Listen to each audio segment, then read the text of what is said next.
You're listening to the Apple Insider Podcast.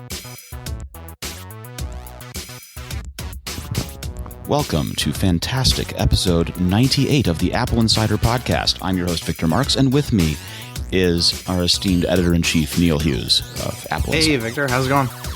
I am so glad you're back. Are you? I am. So where did you go? You were out of America for a while, weren't you? I just went to Mexico to Cancun for a quick trip, like 6 days. So this was research for moving Apple Insider's headquarters to Mexico?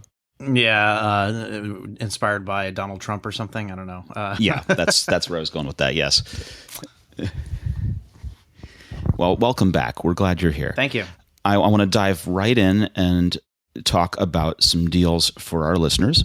It is possible to save anywhere from $130 to $350 instantly on Apple's new Touch Bar MacBook Pros with AppleCare, and that's no tax in 48 states. Of course, you're responsible for tax to your own state. So we have the lowest deals anywhere, and this is via our partner and reseller Adorama and our Apple Price Guide that we maintain at Apple Insider. And if you use the code APInsider, then you can save as much as $130 to $350 off the 13-inch MacBook Pros or the 15-inch MacBook Pros. These are both the without and with Touch Bar models. I want to remind you that the Touch Bar models are currently backlogged 2 to 3 weeks for new orders at Apple, but each order will be fulfilled as soon as it's received. And if you're in the market for a new MacBook Pro, please consider these deals. Getting past the deals, I want to go right to the most important news of the day. This is what I've been waiting for. And I want to ask you all about your opinion that it looks like Super Mario Run demo stations will be installed in Apple stores. My opinion on demo stations being installed? I have been waiting for this moment. I'm going to be going to the Apple store and playing Super Mario Run. I think they're going to be swamped, don't you? I mean, they're always swamped, so what would be any different? I'm predicting lines around the block for this. This is going to be so great. Apple has very aspirational products, so it always draws people into the store that want to play with the gee whiz wow kind of stuff.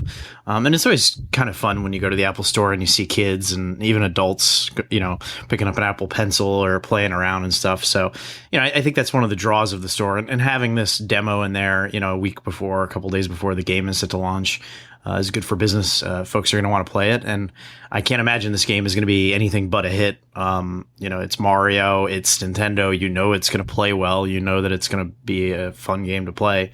I think it'll be a big hit.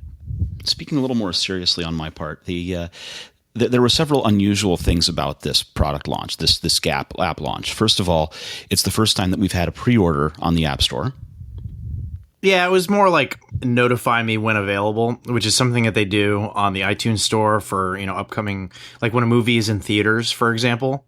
Yes. You can go on iTunes and they'll have it listed on there. So like right now, if you went to see Fantastic Beasts or Doctor Strange or something currently in theaters, you can say, oh, let me know when this is available on the iTunes store. Or you can even pre-order, I believe, so that when it does come out on the iTunes store, you'll own it. So this is something they've done on their other storefronts, but now they're making it on the App Store as well for heavily hyped upcoming things, I suppose. Yeah. And it is also one of the first big pushes that Nintendo has actually done to put one of their games on someone else's platform. Yeah, it's this is the first time really in a long time that Nintendo's done anything like this.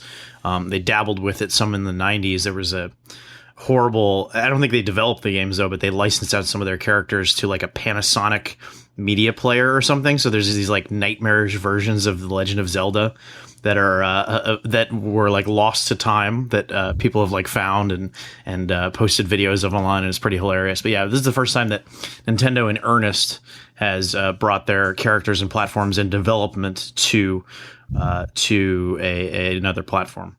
So what we get is an endless running game with the graphics that you'd expect for a Mario game. And you tap on the screen to make Mario jump to avoid obstacles, strike objects, clear jumps. And the longer you tap, the higher he jumps. On-screen items can reverse Mario's direction. And there's also a battle mode called Toad Rally, where victory is determined by the number of coins you collect, with the ghost of your competition visible as you run, so you can kind of see what's going on between you and competitors. I'm looking forward to it. And I know that I don't think this game is going to reinvent the wheel. It's an endless runner. Right. But I think the combination of, it's Mario. Yeah, but it's also Nintendo, and Nintendo. There have been people for years who have said Apple should buy Nintendo. Apple should buy Nintendo. I don't think Apple should buy Nintendo. However, the reason that theoretical partnership makes sense, and this partnership in it being first to launch on iOS, is because Nintendo is synonymous with quality. Even when you buy a system of theirs that doesn't do so well, like, for example, the Wii U, which is now out the door for the Switch coming next year, the Nintendo first-party games on the Wii U are spectacular. And so it's kind of well known within the gaming community that you buy Nintendo systems for Nintendo games because the third-party support is always going to be lacking. And so that's why the idea of Nintendo games on iOS or Apple TV or any other thing is very exciting, because Nintendo games are extremely well made. The gameplay is very tight, and the production and the presentation, just everything from top to bottom really nails it. Yeah, and it's a $9.99 title for the whole entire the whole thing to be unlocked. Isn't it like free to play, and then you can unlock it for $10? Yeah. Something like that, but we first saw it in the September iPhone 7 release event, and you get iOS 10 stickers for iMessage available with it. I'm thinking it's one of the ones that I'm going to buy for $10 for Mario. Even though $10 feels a little steep, I feel like, and I should be careful how I say that, because they certainly deserve the money they charge for it. And we've had a history of apps that have been free to play with ad support or 99 cents. Charging $10 for Super Mario Run doesn't feel wrong necessarily. Yeah, that's a weird thing with the pricing of games, where like some people are like $60 for a game that lasts 8 hours. They don't want to pay that. Whereas I look at that sometimes and I see the production and the effort that goes into it, the graphics, storytelling, the sound, everything on a high-end $60 game. And it's like, I'm happy to pay $60 for that. But different consumers have different ideas of what their money's worth. They'd rather get $61 games for their iPhone than pay for one $60 game. Yeah. I try and view it in the terms of how much enjoyment am I getting out of this, and what else would I pay for that would cost that for similar enjoyment? If I go to an amusement park, it's going to easily cost me $100 or more by the time I get in the gate, person. I buy food or whatever, right? Yeah. Per person. $60 for 8 hours of enjoyment is kind of a bargain when you view it in that perspective. Yeah, I just picked up a game that I haven't started playing yet, but I'm going to, The Last Guardian for PlayStation 4, and I saw people were complaining on the reviews that they were saying it was like a 12-hour long game for $60, and it's like, I don't have 12 hours to beat a game a lot of times. I actually like games that are short, like these 40-hour epics, like Final Fantasy 15 or whatever. I don't have the time to play that. You're going to play that for 40 to 60 days, right? Half an hour at a time. Yeah, I just don't have the time to finish a game of that size. So to me, these days, it's kind of appealing when a game is short or quick or whatever. And that is one of the advantages that iPhone games do have, where you can pick up and play them and then come back to them. But they're meant to be played in small doses. It's very easy, just to pick it up and come back to it or whatever. It's just that there's this consumer perspective of, anything more than free is too much. So it'll be interesting to see how people respond to this $10 of the game, but I'm happy to see it, and I think developers should start charging more for games, and I think that consumers should deal with it. Well, another way I think of it is, am I going to use this thing for more than 10 days? Am I going to play Super Mario Run for 10 days? And the answer is... How long did you play Pokemon? Actually, I didn't. So I'm a bad example on that one. But it was free but if I pick up Super Mario Run and I play it for a few minutes a day or 30 minutes a day and whatever, I get some enjoyment out of it, and I do that for 10 days running, I've spent $1 a day. Yeah. Yes, I'm fine with that. Yeah. No, that's not a problem. On to more serious topics. So there was a patent that Apple filed for autonomous vehicle collision avoidance system. And we've talked back and forth about Apple and where they stand with car, and oh my God, the world's ending. They're canceling the whole Project Titan, all the way to the other end of the spectrum, which was I fully expect to be driving an Apple car in 2025, right? Right. Help me understand, where is reality within this spectrum of canceling everything and Apple cars taking over the whole road? Well, it's been an interesting week because Apple disclosed with a federal agency that they're investigating into automated vehicle technology, pursuing an investment in it because they see a future in it, and so they wanted to ensure that companies are going to be have the ability to be on the road and test their vehicles to ensure the future of this market. So they filed a letter to the NHTSA, basically, which is the National Highway Transportation Traffic Safety Administration. Thank you.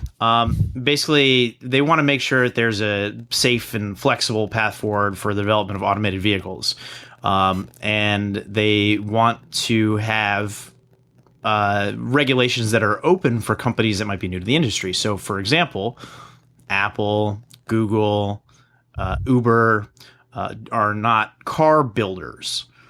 So for them to be shut out by existing regulations would not be fair. It would not encourage competition in the marketplace. So this is one of the few acknowledgments by Apple that they're interested in this type of technology. Obviously, the patent that came out this week that we discovered and reported on first is part of that as well.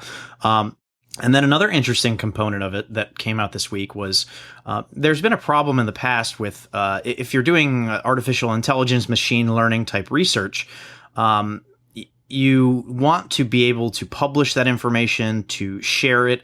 And that's ideal for a number of reasons. Number one, if you're a publisher working on, or I'm sorry, a researcher working on something, you want to be able to get your name out there and get a reputation for it. It's good for you in the industry, but also the sharing of information and collaboration is what makes it better. And so that's something that in the academic community is commonplace, but in the corporate world is a little not so much. And so Apple, being the most tight-lipped company perhaps on the planet, was not allowing their researchers at the company to share their work on these types of things: automated vehicles, machine learning, applying to all sorts of aspects. There were two sorts of sides to this problem. The first is that if you're doing research of this nature, you need to have a large enough data set to be able to work with, right? You have to collect information. And Apple, because of their stance on privacy around user data, made it very difficult for people, or at least seemed to make it very difficult for researchers to be able to use the data set. And the other side is, as you say, sharing research to be able to learn and build on other people's research. Yeah, researchers will go and present their findings at conferences and things like this, and they were prevented from doing this when they worked at Apple. So it was a problem for Apple because while they wanted to keep what they were working on secret, they couldn't draw top talent. And there was a story a couple of years ago about how there was kind of a brain drain supposedly going on in Apple's R&D team because these researchers were basically felt like they had their hands tied behind their back. So Apple has, as of this week, kind of backed off that. Issued an internal memo to folks working on their teams, let them know that it was okay. They did a presentation this week. And so all three of those stories kind of converge and come to the same thing where you can see that Apple's working on an autonomous vehicle, but you would be surprised if they weren't. And we've talked about this many times on the podcast. Well, of course they're working on moonshot projects. Wait, are they working on an autonomous vehicle of their own making, or are they working on an autonomous vehicle system that can be incorporated into someone else's vehicle? Well, the correct answer is both. The reality is we don't know what will come to market. But of course, Apple is considered building their own car. Of course, they've also looked at the problems with building your own car and thought, maybe we shouldn't do this. The latest rumors claim that Apple is focusing right now on just the autonomous system, the brains of the car, and they're going to come back and reassess about whether they'll build the car themselves or license out the technology and make, a partnership or something like along those lines. It would be new for Apple to not control the entire experience, top to bottom, design, everything else. But no, not necessarily, because I think of CarPlay, where CarPlay is an entertainment system that exists on top of other people's radios and amplifiers and other even interfaces.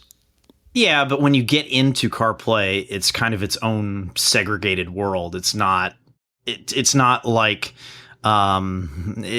well integrated into other systems. It's basically you tap on CarPlay and then it kind of takes over everything is what it looks like. Although it does have shims to take advantage of built-in car systems should the implementer choose to use those. You can control your car AC or your windows and lower door locks from within CarPlay if the implementer has done that.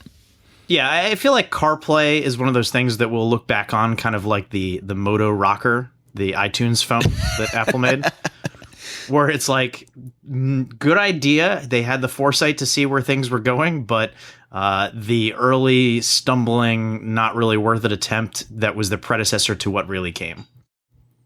CarPlay is such a small window of what this really is. And whether it's the Moto Rocker and iTunes songs on your I like it Motorola so much better phone. than the Moto Rocker. Well, it doesn't mean that that CarPlay is a bad product. It just means that if you compare the Moto Rocker and what it did versus the first iPhone and what it did, think about CarPlay in that way versus what Apple's eventual autonomous vehicle will be, whether it is a vehicle they make themselves or whether it is just the brains of the vehicle.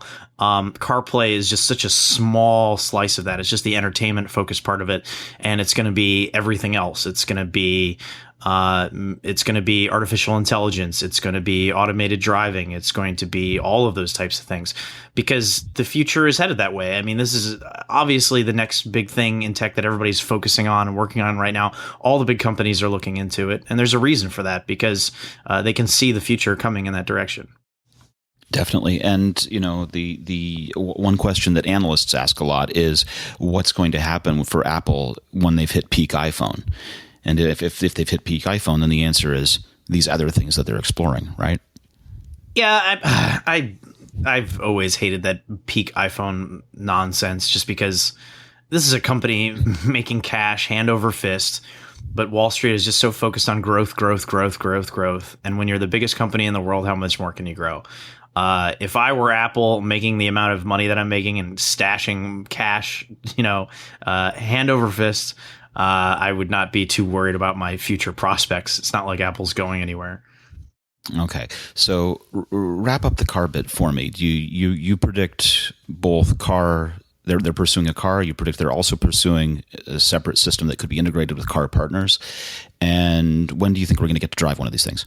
Well, let me be clear. I think Apple is pursuing everything. I think that they're pursuing VR headsets and things that look like Google Glass and things that will never, ever come to market because Apple would be stupid if they weren't doing that. Of course they're doing that. They have more money than anybody could even fathom.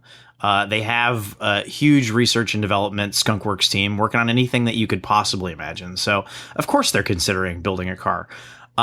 What will eventually come to market, the logistics of building your own car and bringing it to market and all that is a huge hurdle. Not quite as simple as making a watch or making a phone. I think that at the very least, Apple will make some sort of brains to a car and release that at some point. I think that is they've invested enough in it at this point that I think that they're gonna pursue it. They don't want to be left out of that market, and you certainly don't want to be in this future where Google and Uber know everything about you and drive you everywhere. That would be kind of terrifying. And I think that's another reason why Apple wants to get on that space, not just for financial reasons, but Google's already got an ability to listen to, your Nest thermostat and know when you're home and stuff like that. Like, do you really want to know where you're driving to as well? Or Facebook or any of those companies? So, a hardware focused, profit focused on sales type of company like Apple in the space, I think it would be good for the market. Okay. Let's talk a little bit about the 2017 iPhone.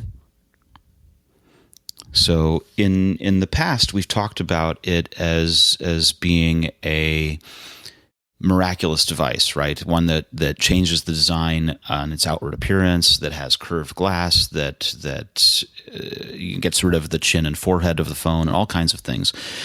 This week we ran a report that Mikey wrote up saying that the iPhone 7S, that is a 2017 iPhone, is going to retain the external design of the current 7. Yeah, the expectation is that next year you're going to have 3 iPhones. So you're going to have the 2 that you've been getting every year for a few years now, the Plus and the regular. So if they stick with the same naming conventions, one would be a iPhone 7S and one would be an iPhone 7S Plus. Based on years past, you get a handful of new pieces of technology in it, some hardware upgrades, some new capabilities. And that's just the way Apple has rolled for years now. The question is what is going to be added to those phones versus what will be held just for this rumored new high-end, quote-unquote, iPhone 8. So the rumor is that next year, being the 10th anniversary of the iPhone, Apple is going to introduce a third model that is going to have a completely new design, unlike the 7S and 7S Plus, and a ton of new technology in it. So there were some earlier reports claiming that so-called wireless charging, meaning you could attach it to a charging pad or something like you Samsung rest it phones. on a charging pad of some sort, and it charges without having to plug a wire in. Yeah. There was a rumor that all 3 phones coming next year are going to get wireless charging technology and glass backs. Now the rumors are kind of backing off of that, or at least this latest report is, and it's claiming that maybe wireless charging is only coming to the high-end iPhone 8. If you want that feature, you got to get the maxed out model. Otherwise, if you get the lower-end models, you get the just lightning charging. Don't forget that there was a rumor and parts, or not parts leaks, but schematic leaks earlier this year showing a smart connector on the back of the iPhone 7 Plus. That never actually came to be. But that could be one way that Apple takes its existing technology from the iPad Pro, applies it to the iPhone 7, and gives it a quote-unquote wireless charging. That would be an interesting way of doing it, and could have some potentially interesting applications. Whether or not they do that with the 7S line or just the 8, this picture will get clearer as we get closer to the iPhone release next year. But when you're almost a year out, things can be a little murky and the picture starts to solidify. But it seems pretty consistent that we are going to be getting 3 phones next year. And what do you think about this idea of the invisible home button and extending the screen to the forehead and chin of the phone? It makes sense. I think the technological difficulties of embedding the fingerprint sensor into the screen is where I'm most curious as to how it's going to work. But you could certainly, through software, kind of say, hey, put your finger there to scan it, or maybe it's across the entire screen and you can just put your finger anywhere. I don't know. It would certainly be pretty neat to just have it automatically scan your finger no matter where you touch the screen, and then you just start using the phone and it knows that it's your finger. But they've certainly paved the way for it with the iPhone 7 by making it so that the home button does not physically click. It simulates the click. It feels weird when you use it on the iPhone 7. It's definitely unique, but it works, and you get used to it pretty quick. So I would imagine if they were to use that same technology to just get rid of the button entirely, it probably wouldn't be that big of a deal. Okay. I want to touch on something you mentioned earlier. We talked before about briefly the idea that you could use the Apple TV or the iTunes Store to pre-order motion pictures. Mm-hmm. And one of the things that it looks like is Apple is pressing studios for earlier access to films, so that it would be possible to rent a movie either shortly after it premieres, or even while it's still in theaters. Yeah, it's a cool idea, and I'm a big fan of it because, unfortunately, the experience of going to the theater has degraded significantly over the years, to the point now where I'm extremely picky about what movie theater I go to, just because, you'll go to places where they can't even get the picture lined up right on the screen, or the audio is out of sync, or there's like marks and defects on the screen itself. The floors are not clean. The amenities are terrible. Run down the list. And so I was about to say that I have a great movie theater, and then as you were ticking off the list of things, I said to myself, yeah, actually, I've had that experience. We have a beautiful theater, but go ahead. I'm very fortunate. I live in Brooklyn, and they just opened the Alamo Drafthouse near me. And I got to go to it last week, and I finally got around to seeing Doctor Strange there. And the experience, for those that don't know what the Alamo Drafthouse is, it's originally based in Austin, Texas. It's kind of a cinephiles theater, and they have a strict no texting, no looking at your phone policy. They kick you out of the theater if you do it. They have these big leather plush seats. I had to sit in the front row because I got there late, but it's assigned seating. You get there, you pick your seat as you pay for your ticket. I had to sit in the front row, which was not a big deal. The seat reclined, and they bring you food and drinks to your table, but they're very discreet about it. They come out and you write it on a card and stick it up front, so there's no talking required. Wait, you have tables at recliners? Yes, tables and recliners, and it's not any more expensive than any other movie theater. It's a great experience. So I'm spoiled with that, and I love that. But I also, at home, have a projector with a 5.1 system, and everything set up the way that I like. And so the problem becomes, for a lot of these theaters, my home theater experience, with a Blu-ray or getting something on iTunes in 1080p or higher resolution even, it is a much better experience sometimes to watch a movie at home than it is to watch it in the theater, especially if you don't have a good theater near you, if you're not fortunate enough to have an Alamo Drafthouse or whatever. I just want to point out that I have a Cinemark theater that has recliners that are electric recliners. They don't have tables, but they do serve beer and proper food and things like that, and no more of the cost for a regular ticket. So that's great. You don't have to have an Alamo Drafthouse. There are good theaters out there. Yeah, but you're right. The home experience can be superior. There's a few here in town. There's another one called Nighthawk Cinema in Williamsburg that's pretty great.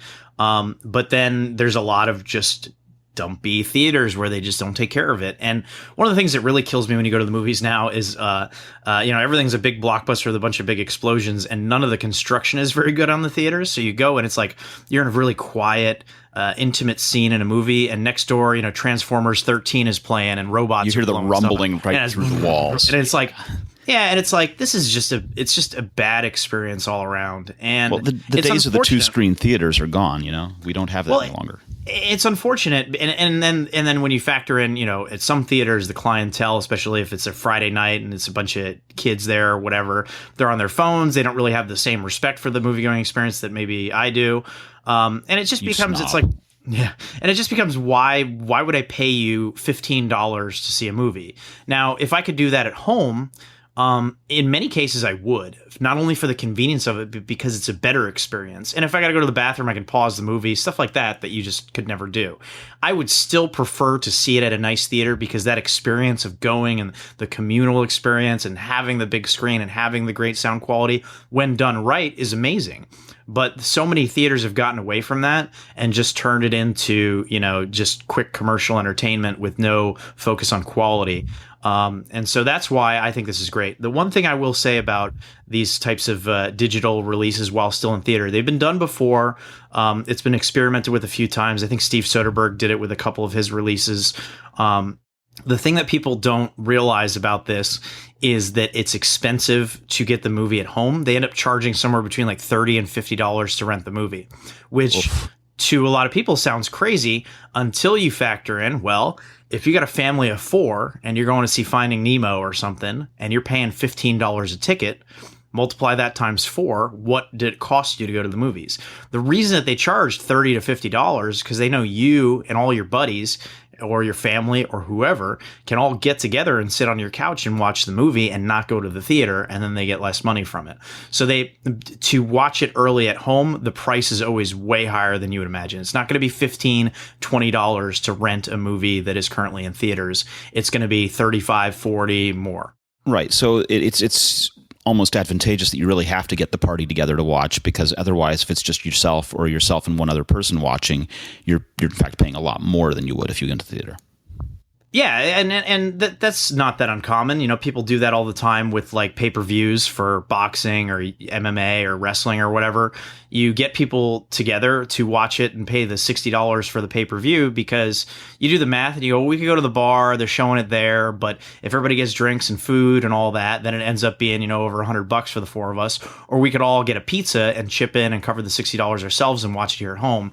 And so that's why you do it. I mean, nobody sits at home and pays $60 to watch a pay-per-view. Nobody is going to sit at home and pay $50 to watch, Fantastic Beasts on their own. It's one of those things where I feel very alone now. I need to go make new friends. No one, you say? Wow. You know what? Let's move on. Tell me about the PowerBeats 3.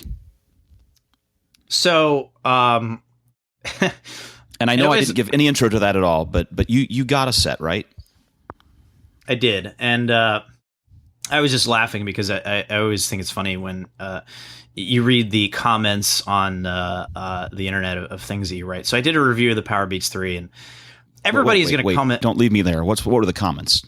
Well, everybody has a different thing that is going to appeal to them about a headset. So, for example, I did this review and I tested out call quality with the PowerBeats 3, but not to any great extent because when I'm running, I don't take phone calls. But then somebody texted me after reading my review and they're like, how's the call quality? Because my current headphones, I can't take calls when I'm out running. And so everybody has a different use case scenario. To me, the fact that you would take calls while out running seems crazy to me. It's just like calls are a feature that is included on the phone. It works, the end. Yeah, if you're running and I call you, you're going to be panting in my ear and that's going to suck. Everyone's use case is different. So let me give you my use case and why I love these headphones. Because you try to write the review as generically as you can to apply to people, but at the end of the day, it's our own experiences that make these products worthwhile or not. So for me, I hate running with my phone. I hate having it on my arm. I think it's stupid. It bounces around. It's annoying, and it's a distraction because if I do get a phone call or a text message or something, I'm getting bombarded with stuff when I'm just trying to focus and go for like a quick 3-4 mile run. I want to get it over with. Want to burn some calories and just be done with it. Push myself, challenge myself. That's it, right? So I prefer to run without my phone. So the Apple Watch, especially Series 2, is a godsend. I can load up 2 gigabytes worth of music onto my phone. So all my newly added music I have on there. It automatically syncs and updates. So if I download a new album at night, my phone pushes it to my watch. I always have that latest album that I bought or whatever on there. And I can leave my phone at home. It's got GPS in the watch, and then my headphones can connect directly to the watch. The problem is sometimes you want to use your headphones as something else. So if I'm going to the gym and I'm not going outside for a run, I will bring my phone because then I can have my full selection of music. And and it's not really a big deal because it's not going to be strapped to my arm while I'm running. I'll be lifting weights or something, right? And so then what I would have to do with my old phones, which I use the Plantronics Backbeat Fit, which I loved. I would have to power them off, put them in pairing mode, power them back on in pairing mode, go into my iPhone, select to pair with them, have it connect, and then now it's back with my iPhone. And so I would go through this song and dance all the time, which is, by the way, a big pain in the butt on the watch. You got to go to the home screen, go to the settings, go to the blue, and it's even more difficult on a tiny screen, right? Yeah. So the PowerBeats 3 with Apple's W1 chip completely resolves this. The headphones will automatically connect to any Apple device that you have with your iCloud logged in. That includes your Mac, that includes your phone, that includes your watch. And so if you start playing music on your watch, it'll pop up and say, where do you want this to play? You choose the PowerBeats, bam, you're done. That's it. No repairing, no reconnecting, none of that nonsense. Don't have to worry about it. Don't have to do anything. Then you get your phone back. You want to play on there. You just choose PowerBeats as you would, an external speaker on your phone. Bam, starts playing there. Same with your Mac. Same with your iPad. Run down the list. Not only that, the signal strength is so much better. So with my old Plantronics headphones, the watch and we've talked about this before, it would just drop out. The Bluetooth was not reliable, and it was not the headphones so much, or I'm sorry, it wasn't the watch so much as it was just Bluetooth technology. It was any pair of headphones that I tried with it, I would end up with some issues on some days. I don't know if it's because I live in New York and there's a lot of wireless interference, or if it was atmospheric conditions on some days, but there were times where if I was just out running with my watch and I put my wrist down by my side, I would lose connection with the headphones. So did that happen with the PowerBeats 3? Not at all. I could not get it to lose connection when I was running. I could put my arm over my head, at my side, behind my back. It was in testing it and going on multiple runs and workouts, it did not lose connection between my watch and the PowerBeats once. Not once. Okay. How do you charge the PowerBeats 3? So this is another thing that people complained about in the comments. They don't like that the PowerBeats 3 charged through USB-C and not Lightning. Or I'm sorry, USB. Wait. It's not USB-C. I'm sorry. It's micro USB. Okay. I wish micro use. That's what I was going to get at. Was that so? Apple has a female Lightning port, Yeah. So they can charge things by Lightning. They use that on I'm just saying, in general, they have them. Okay. And they do have it on other Beats products. They have a USB-C connector, which they're very happy to use on the MacBook Pro. And yet they went with micro on the PowerBeats3. And there's a reason for that. The reason is, from my understanding, the PowerBeats are the best-selling Beats product. And most people that use them don't use them with Apple products. Therefore, if they would like to continue selling a lot of PowerBeats headphones, they need to have a connector that is not going to have all those other users freak out. And for those users that don't necessarily have a Lightning cable, they went with micro USB. So the answer is next year it'll be a USB-C one. Likely. Or Lightning, or, yeah. Whatever. Okay. So from your review, you wrote, we'd categorize the fit and comfort of the PowerBeats 3 as good but not great, with obvious areas for improvement. But you also wrote that they're exceptionally comfortable and produce no strain or irritation after extended workouts. Right. So the clip around the ear, so the clip around the ear, it's comfortable, and the fit is relatively good. The problem that I had was there's a cable that runs around the back of your neck. Someone in the comments tried to say that you're supposed to run the cable under your chin and not around the back of your neck. Well, every single photo on Apple's website shows it running around. Yeah, no one does that. Right. So it's a little cold out, and I run with like a hoodie, but I have it, like down on the back. I don't put it over my head. But what I found was, when I had the cable too loose, it would kind of snag on the hoodie. When I had it too tight, it would kind of pull on the skin on my neck and stuff. And that would cause the earpiece to kind of shift just a little bit while running.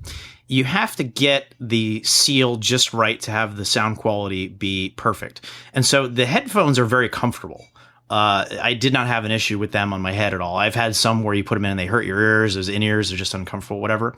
I did find that every mile or two, I would kind of have to tilt the headphones toward the back a little bit to get that, to re-get that seal, to really get the sound quality to where it has to be. Because once it pops out of your ear a little bit, the sound gets very washed out. So you gotta, it requires a little bit of finesse. So what I would love to see in a PowerBeats 4 or whatever is completely wireless earpieces, left and right, no cord connecting them. Let's ditch the cord. Right. One of the things that I do is I replace the little silicone rubber tips that come with these things with Comply foam tips, which are meant for high quality earbuds, because they provide the foam expands and makes a good seal. And that would probably be a good solution for something like this. If you can get that good seal in there. But again, you got to balance the comfort and getting the seal and all that. One of the cool things about the PowerBeats is the thing that goes around the ear. I didn't realize this at first until I read the ear hook, the manual. Yeah, the ear hook is bendable. So the metal inside of it, you can just take it and bend it as you need. So I needed a little bit more snug on my ear to make sure it wouldn't move as much. And I did that, and it made a huge difference because by default, when I put it on, it was just kind of moving, and I was like, oh, this isn't going to work. But then when I adjusted it, it was much better. So that's why I say that the fit is good. There are obvious areas for improvement, but it's comfortable, which is obviously very important for that kind of thing. You don't really notice it. It's not an issue. It's just that cable around the back is kind of the Achilles heel of it. It's not really a deal breaker. And I think if somebody wasn't running, if they were just, doing weights or something like that, it really wouldn't be much of an issue. But if you're turning your head and, looking for traffic as you cross the street and running and that kind of stuff, you may run into a few problems. So what you really wanted were AirPods with ear hooks. I mean, I want something that is going to be secure on my ear. Yeah, AirPods look ridiculous, and I know that if I were running, they would fall out of my ear. Yeah, so AirPods with ear hooks. Got it. Somebody's probably got to have made someone's clip-on ear hooks for AirPods. Yeah, they got to be coming, because I just would not. I would not trust. I have a pair of Jaybirds or something. I forget what they're called. But they're one of those ones that just like go in your ear and don't have a clip at all. And, they have a bunch of buds that come with it, and they just fall out of my ear just from standing around. They just fall out of my ear. I can't get them to stay in no matter what I do. And it's the same problem. I turn my head and the cord will snag on stuff and pull them out of my ear. So, the AirPods are cool technology. They look kind of ridiculous, like your Lobot from Star Wars. But I feel like, something like that with some ear hooks would be spectacular. But one of the really cool things about the PowerBeats is not only do they get really great battery life, like 12 plus hours of uptime on a single charge, but they also have quick charge technology, the same stuff that's in the Apple Pencil. So you plug in your headphones for like 5 minutes, and you're going to get more than an hour of charge out of these things. Excellent. Excellent, excellent, excellent. Okay, now let's move on to the MacBook Pro. Tell me about the MacBook Pro that you were using.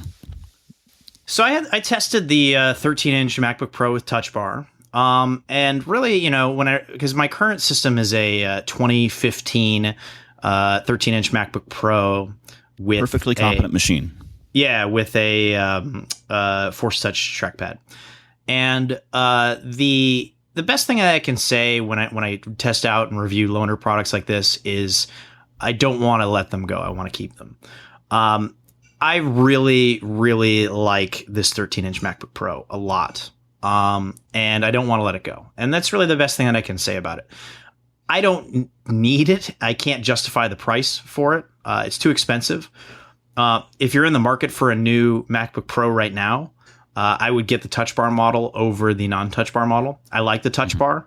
I think that people will dismiss it as gimmicky. I think that pretty much anything on a modern computer that gets added to it when we've refined it so much is going to be gimmicky to some extent. But I found it to be very useful in some cases and gimmicky in others. But I really enjoyed the Touch Bar, and I got used to using it, and I liked it. And I think it's a cool new way of interacting with your Mac. Certainly not essential, but it showed a lot of utility in my time testing it. And I really like the chassis of it. The USB-C doesn't bother me so much as the ditching of MagSafe. And I could see myself really investing in an ecosystem of USB-C docks and accessories, docking station to really turn my home desk into kind of a powerhouse working station when my laptop is there, and then to unplug and on the go still have this great computer. So what do you think needs improvement? What you talked about how much you like it. What do you think is something you're waiting to see improve on it? Well, the price is the most obvious. It starts at $1,700. And that's more than Apple was charging for the 13-inch Retina MacBook Pro when they did the last redesign when it first launched. It's just too much. It's hard to justify that price for this machine. It's a very, very expensive laptop, and it's the design is spectacular. The design is really, really fantastic. But yeah, no, I'm sorry, it's $1,700. It's an $1,800 laptop. $1,799. Yeah, it's an $1,800 laptop. It's a lot of money for a laptop. The Touch ID fast user switching is really cool, and that's something that needs to come desperately to the iPad. The 15-inch model has the discrete GPU, which is great, but they both max out at 16 gigs of memory. There really should be a 32 gig option, especially on the 15-inch. I think for most people, 16 will be fine. But $1,800 for this laptop is a lot. This should have been priced at least $100 less to match the price of the entry-level Retina MacBook from 4 or 5 years ago when they first introduced it, because even that was too expensive when they first introduced it. And a lot of people are going to have problems with these USB-C Thunderbolt 3 ports, just because if you are charging your phone or your gadgets, like one of the issues that I ran into, here's a great one. There is no way to charge your Apple Watch with a new MacBook Pro without some sort of an adapter. None. Because while you can buy a USB-C to Lightning cable for your iPhone, if you have just a straight magnetic cable without a dock or something, you're not gonna be able to plug in your Apple Watch, because Apple doesn't sell a USB-C charging. Wait. So but there's a USB-C to USB-A adapter, which is sold. And you got to bring an adapter.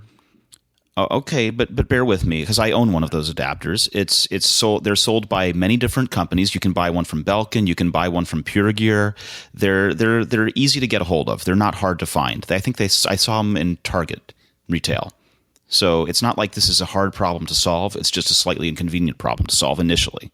What I would do if I had this machine full time is I would take everything that I have that is Lightning, everything that I have that is micro USB or whatever, and I would just buy the necessary cables, because most of my devices, like this mic I'm using right now, this iRig Studio mic, is USB A to micro USB, and I'm sure, I haven't looked, but I'm sure that there is a USB C to micro USB cable out there. There's got to be, right? A USB C to micro, I believe so. Yes. Yeah. So I would just buy for $8 on Amazon or whatever. I'm sure it's not that expensive. A USB C to micro USB cable. Get rid of this one now. No need for an adapter. That's it. Now, a lot of people are going to be annoyed by that, but the I would just alternative get the one adapter and switch cables around as I need to with the adapter. It's not a big deal. See, I wouldn't want to mess with the adapter. I would just get a bunch of USB-C cables. I would just go whole hog and just switch. Fair. Because otherwise you know that everything's going to be switching to USB-C eventually. So it would make my life a lot easier, and that is how I would deal with it. But I don't really see it as that big of a deal. Like, for example, the biggest loss for me, more than the USB-C ports, would be the SD card slot. I use the SD card slot on my MacBook Pro all the time. That's because you use a professional camera and shoot stuff all the time. Correct. So I think, I could see myself getting a charging / docking station for the MacBook Pro that would allow me to connect it, have it charge, and also have a USB-C, USB-A ports and SD card slot and HDMI and anything else that I want, sitting in this tiny little box on my desk that does all this through one cable. And that would be nice. I would like that. And I would take the loss of MagSafe and the loss of the ports to have something that's just one cable and I got everything good to go and that's it. But that does highlight one of the issues I think here is if I were to do that setup, I would also be thinking, well, I'd like to power a monitor with it too. And then you can just plug it in and kind of stash it away. And then you have this monitor and you can do a keyboard. But then you don't have the touch bar, because if you clamshell your MacBook and only lose the touch bar, which then is like, well, why did I spend $1,800 on this when I can't use the Touch ID and I can't use the touch bar? I think that I don't know how they would make this work wirelessly with the technology and all that to make it secure with Enclave. We've talked about people having like having standalone keyboards with touch bar built into it, right? The idea that Apple might make a keyboard with touch bar as an accessory. And I don't know, especially because of Touch ID on the touch bar to the right of it. Yeah. I don't know how that would work secure-wise with a wireless keyboard, because Apple's not going to do a wired keyboard. No. I would love to see, because I could see myself, if you really wanted to go really all in on this, right? The advantages of USB-C and Thunderbolt 3 and, run down the list. You plug in one cable to your MacBook Pro. It charges it. It powers a nice big 4K or 5K monitor. It has your SD card slot, HDMI, USB ports, whatever. And then when you want to go on the go, you just unplug your laptop, and then now you've got all of the stuff that you need just in a portable and with a smaller screen. But it's great. So we had something this last week where Mike had tested out. A friend of his had hooked up a external graphics card and kind of hacked it to work with the new MacBook Pro. And they found that they were able to really make it work. We talked about that last week. Yeah, and it's cool. Very cool.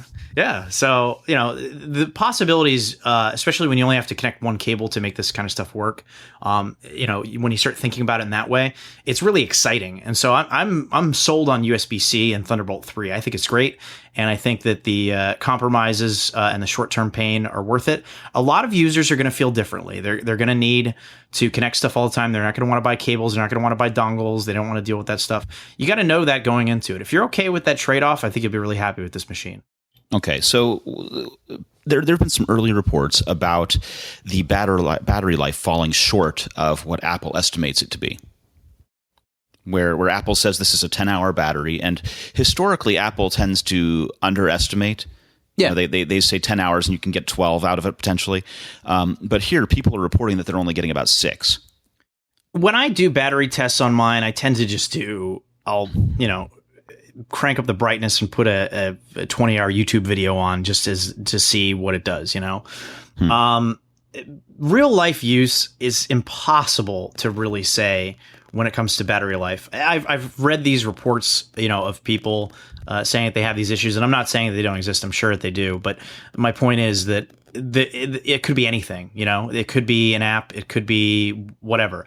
Well, when I test them out, I'll use the standard Apple built-in apps. I use Safari for the browser, Mail, messages, try to stick to that kind of stuff and see what I get out of it.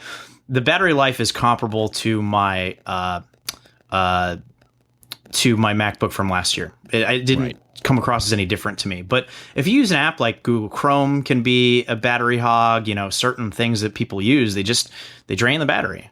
Yeah, and when I do my own sort of experiential testing like this, I tend to set the brightness down all the way to the first block. I set the Bluetooth off. I use Wi-Fi only and go with Safari only, and only run one window, one tab. Trying to eke it out as opposed to beating on it, right? Yeah, and you can do like automator scripts too that'll like change and like turn off Bluetooth and all this stuff when you're not on battery. If you really want to get crazy about eking out more battery life, get the brightness real low. It's so hard to say when people talk about battery, because you hear the same complaints about iPhones and other stuff too. My battery. It's like, well, what are you doing? And you go look at their, it's like background app refresh is on and Facebook is being used 14 hours a day. And it's like, well, no wonder you got no battery life. You're using your phone all day. Mm-hmm. Another thing that we've seen reports about that Mike wrote about was a GPU anomaly where there was a problem about glitches in the login screen and glitches in Apple's Photos app and things like that seem to stem from switching between the Intel integrated GPU and the discrete Radeon Pro GPU. Yeah, for the 15-inch. Some reports say 13 as well. It's kind of inconsistent.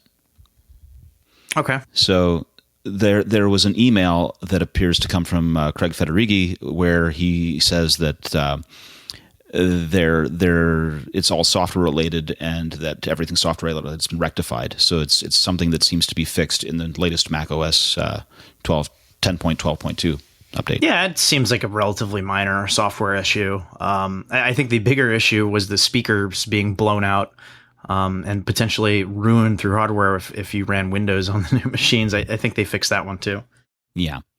So there have been some early wrinkles, let's say, for the first couple of weeks for users, which is to be expected. It's to be. I haven't had. Well, no one expects your speakers to blow up. Let's be fair. Well, don't install Windows. How about that? There you go. All right. So, what else would you like to give as a parting thought for the review? I think that there are certainly compromises made with a machine like this, and Apple is very forward thinking, and they're thinking toward the future, and they're embracing it. There are some people saying, well, they should have put full size USB ports on there alongside USB-C ports. I mean, that would be crazy. I don't know why they would want to do that. That would be kind of stupid.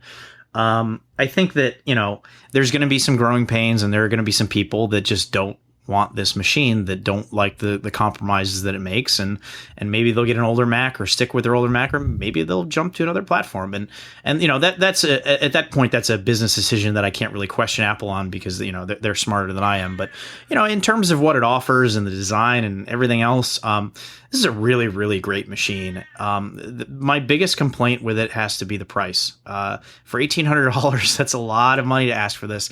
And a lot of people are going to look at the one without the touch bar for $1,500, and that might be an attractive option. And it's got a slightly slower RAM and only 2 Thunderbolt 3 ports, not 4. I can't recommend the $1,500 one for most people. I think that the faster RAM and the touch bar and touch ID, you really, if you're going to buy now, you want to go for that. But I really think Apple should price this thing around $1,700. I think that would have been a better move. Okay. Well, this has been the Apple Insider Podcast. Joining me, Neil Hughes, Editor-in-Chief. Neil, where can people find you on the internet? You can find me on Twitter at thisisneil, Neil, and you can read my stuff on Apple Insider. Excellent. I'm Victor Marks. I'm at vmarks on Twitter. And if Neil wants to talk all about Lobot next time on the Apple Insider Podcast, we'll be here for you next week. All right. Thank you. And feel free to leave reviews on iTunes. We love hearing from you. Please email us, contact us to let us know how you like the podcast and what you'd like to hear more of. We're here for you, and we're so glad that you listen. Thank you.